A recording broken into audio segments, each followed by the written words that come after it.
Warriors and wenches, this is Mr. Hardcore Mode, where nothing is easy, here to bring you another hard rant video. This one pertaining to Vindictus Defying Fate.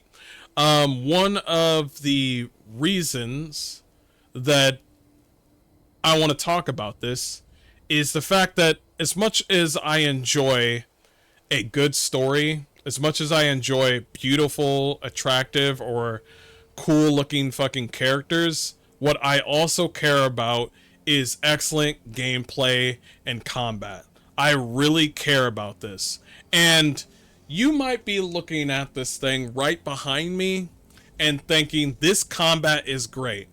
Well, I'm going to tell you right now, it is not that great. What you're seeing is just a hit E to do this one ability, and that's about fucking it. I really wish that this game was impactful, but the gameplay is missing so much shit that it feels like they played a Souls game once and then went straight into Vindictus Defying Fate. They have a game before this called just Vindictus, and it's a mobile game. I think that's where their strength is making mobile games. And pretty much this game is riddled with not only poor story, but also poor game mechanics. There is barely anything of a progression. The tree is literally 3 abilities, and then you've literally leveled up. Will that change when the game finally comes out? I don't fucking know. I don't fucking care. When you bring me an alpha test, this is the first time people are gonna see your game, and it is very important to get that first feeling of, yes, this game is cool. If you don't have that, where is it? If you don't have that, where are you? Show me. No. This is Vindictus Defying Fate. What I'm looking for is the fucking demo. The demo's right there. Basically, well, no. Right now it's mixed right now on Steam.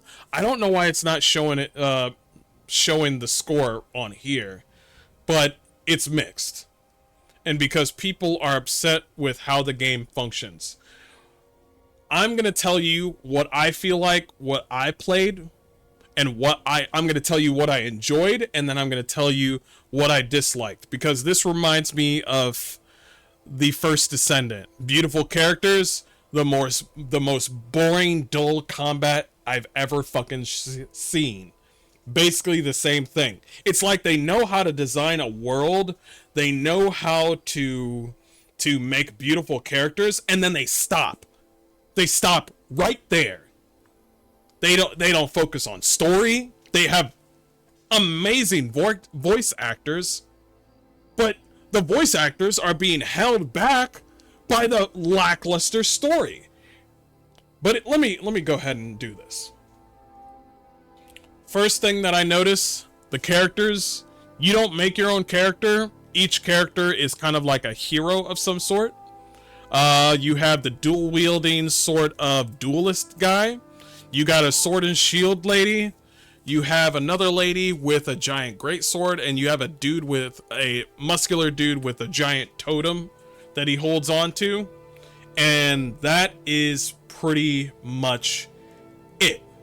Now, you're probably looking at this like, this is not the actual combat, is it? No, it's not. These are all CGI. No, it's either a cutscene or straight up CGI. This is not the real combat. This is not how it functions. Also, there's no magic. Is there a magic user in here? Anybody like magic? You ain't getting magic in Vindictus Defying Fate. How do you miss out on making Let's focus. Let's focus on the good. The landscapes are fucking beautiful. I wish they were more fantastical, but that was me. The characters look amazing. They're beautiful. You have a silent protagonist, so there's nothing much there. I think that's a strength. they eliminated the UI. You know how South Korean games always have like a whole bunch of UI bullshit on the HUD and shit? Well, they eliminated that, and you have nothing on your screen until you fight and do combat. I think that's great. I think that's a step forward for South Korean games. I think that's great, because they always like to clutter your screen with fucking bullshit every fucking time.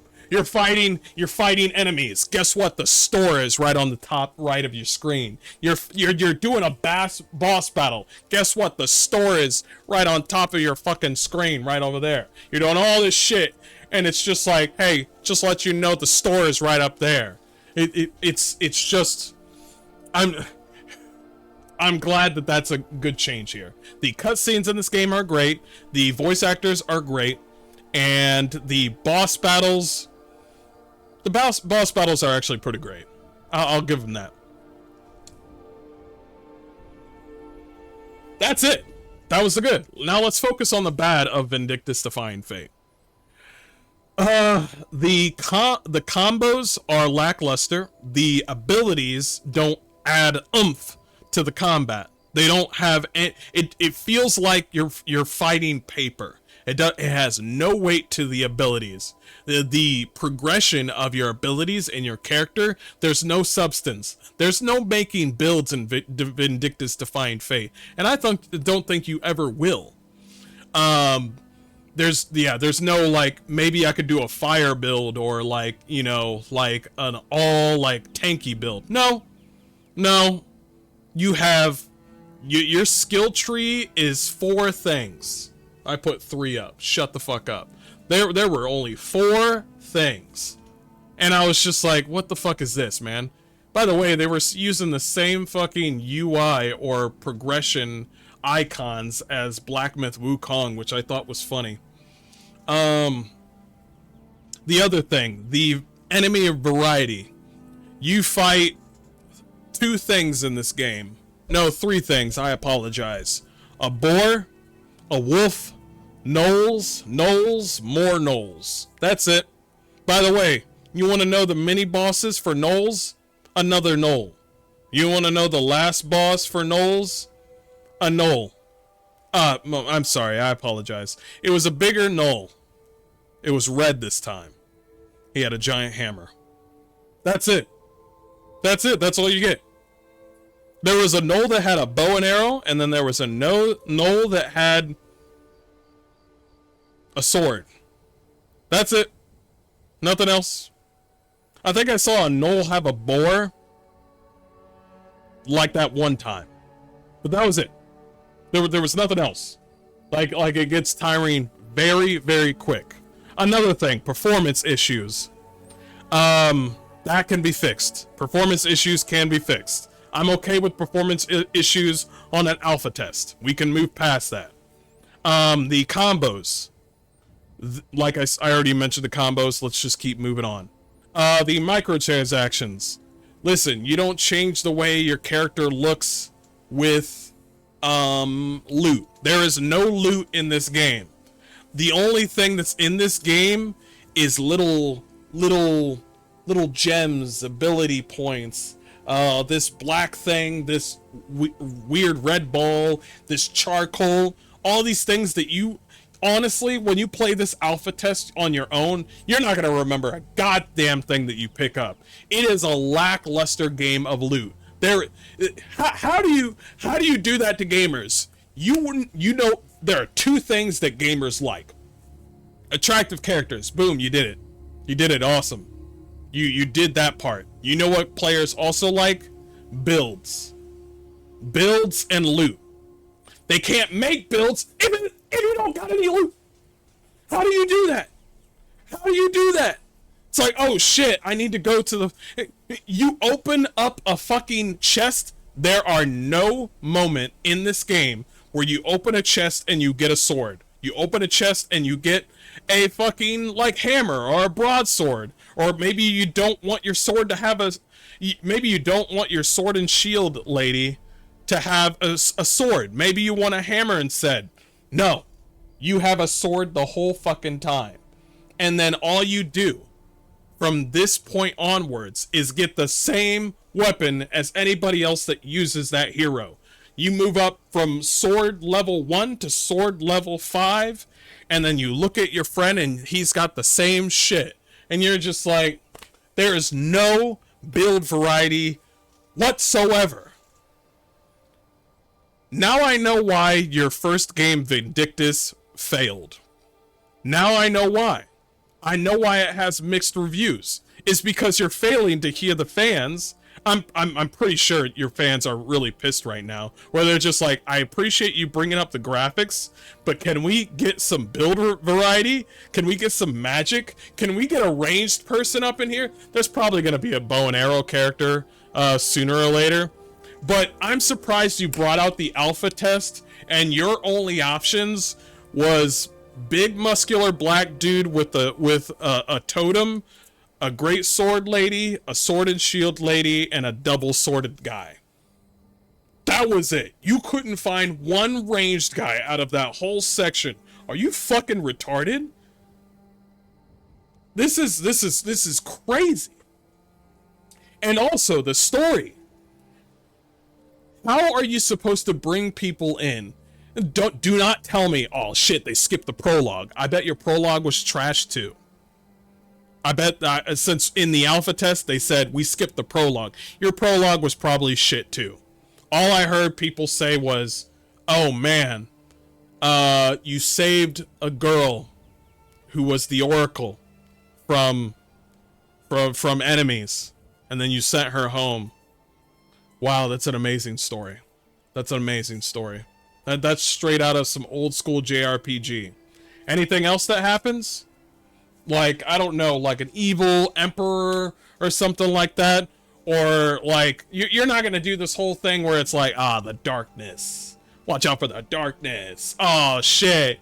Why are these enemies moving from this area? It's because that area is corrupted. It's always the same thing with these fucking RPGs, where it's just like, well, that's unnatural. Why are these enemies so close to the village? And I'm like, oh, I heard this fucking story. It's because of the darkness. It's seeping up the land. It's always the fucking same. It's like, oh no, the darkness. The darkness is moving the enemies closer to home, and we gotta protect our village. And what is it? What you mean to tell me the main city? Or when you go to the royal palace, the palace is like, we're not gonna help out the other villages because it's out of sight, out of mind. And I'm like, oh man, the king is evil. And I'm thinking to myself, no, the king is actually pretty based. He don't give a fuck about any of these other villages. I've already heard this story before. Maybe it's because I've watched so much anime and so much. I played so many of these video games, but the story, voice actors are great, by the way. But it's like you want to uplift these voice actors. Perfect example would be Expedition 33. Great voice actors with a great story. Bada bing, bada boom. But if you give us, give us great voice actors with a horrible story, guess what I'm gonna do? I'm gonna skip the cutscene. Like the one girl with the crossbow behind me. She hot. She cool. I like to see her. She got a fat ass. She don't talk about anything. She don't say anything important. She don't say anything that's interesting. She's just like, we need to do what we gotta do. And I'm like, okay, all right. You got any hobbies? Any sort of lore? You got a family?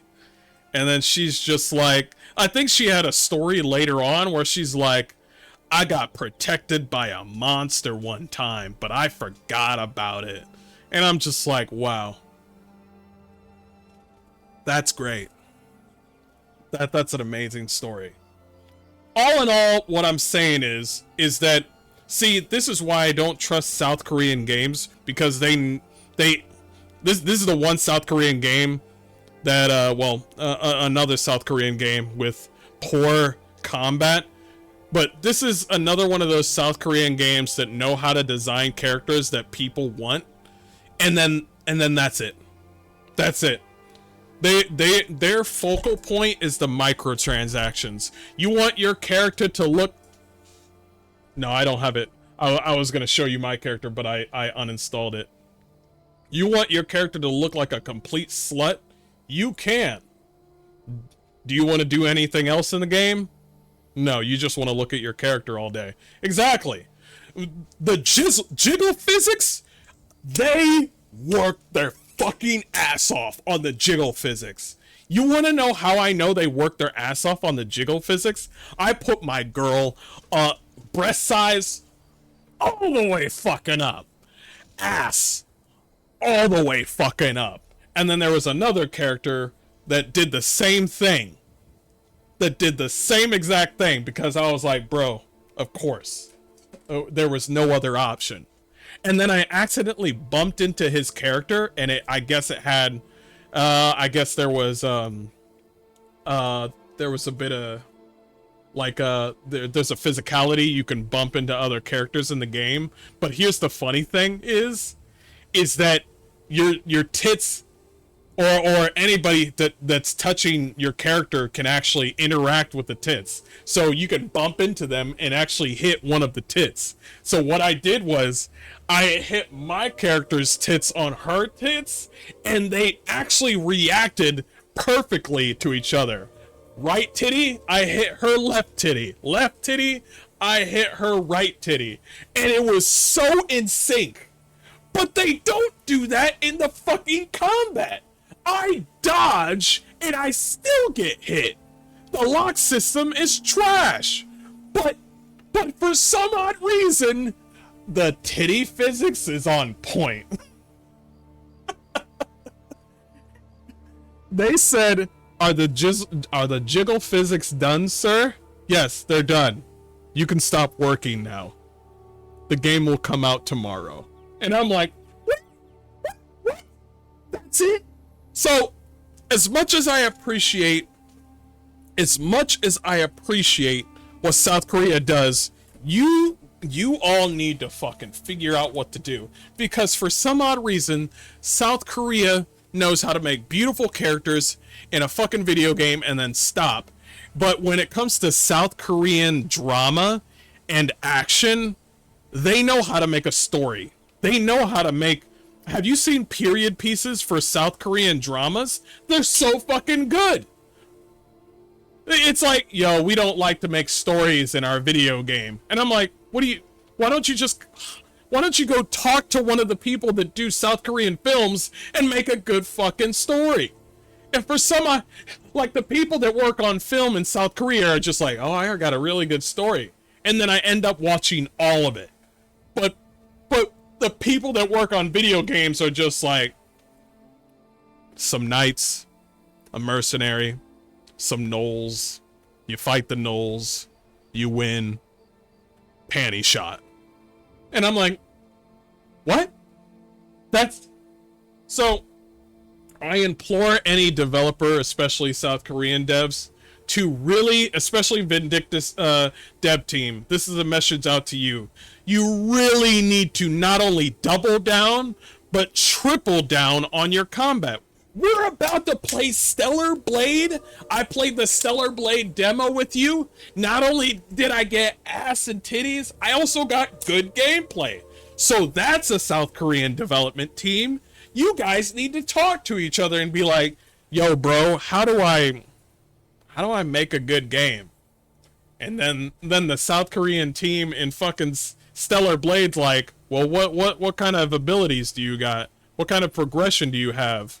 Well, we got like 5 abilities. And then he's like, woo, yeah, we need to talk about that. All right, sit down. So please, I beg you, talk to one another. Figure it out. Because I don't want this game to fall. I don't want games to fail. Unless you really want to piss me off, then I want you to fucking fail. I like how some of these creators and YouTube are just like, we don't want games to fail. Actually, failing is a good way to learn. So yeah, I want some games to fail. So yes, I don't want the development team. I guess are they live right now? Yeah, that guy right there. Yeah, this nigga right here with the nerdy fucking Harry Potter, like fucking, like, I don't think he's part of the development team. I think he's just a streamer. But talk to him. All right, talk to him. Listen, I don't know how to speak their language. All right. Anyway, I'll end it there. Thanks so much. We'll see what chat is saying. When you play Stellar Blade, it will hook you in. I just know it. I know what you did there. Okay. For an RPG, not being able to customize builds is weird. It is very weird. Why do I have a sudden urge to pop in Kingdom Under Fire, Crusaders, or Heroes? I wonder if I can play those games right now. What's your favorite K-drama? Kingdom. I know it's on Netflix. Kingdom right now is so fucking good. Oh man, it's like a slash of drama, a slash of horror, and a slash of combat. The combat in that K-drama is so good. I love Kingdom. You didn't fight the big wolf boss or the undead boss? You know what? I'm sorry. I did fight the giant polar bear. I did try to fight the giant polar bear. I lost. You know what? I'm gonna probably re-download the game. Just listen. All I did after I was done playing with you guys, with Vindictus, all I did was go up to other female fucking like big tittied enjoyers, and I hit my tits on their tits, and that's all I did. I thought that was the end game. I thought that's what we were doing. I thought that's what we were doing. Is that what we're doing?